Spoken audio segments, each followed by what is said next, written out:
ئەوین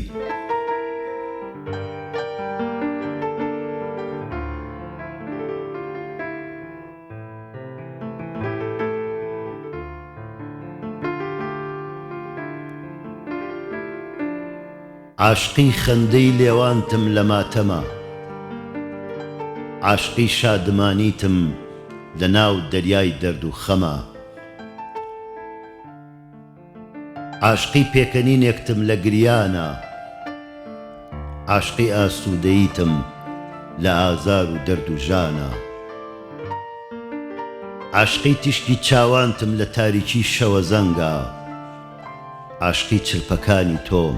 لە دنیایەکی بێدەنگە، عاشقی گەشانەوەتم لە پاییزێکی وەریوە، عاشقی گەرمی جەستەتم لە زستانێکی تەزیوە، عاشقی پێکەوە بوونتم لە جودایی و دابڕانە، عاشقی هەناسەیەکتم لە دوا هەناسەی ژیانە،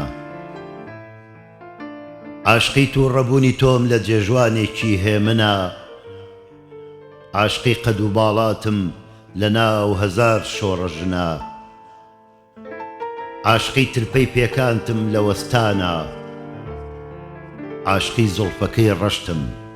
لە ڕووناکی چراخانە، ئەم ژینەم بۆیە پێخۆشە گیانە چونکە عاشقی تۆم، بێ ئاگری ئەوینی تۆ هەر خۆڵەمێشم هەر پشکۆم، عاشقی تۆم و ئەمەوێت هەر خۆت تەنیا عاشقی من بیت، تاکە فەرمانڕەوای دڵم خۆت خاوەن شکۆ شاژم بیت.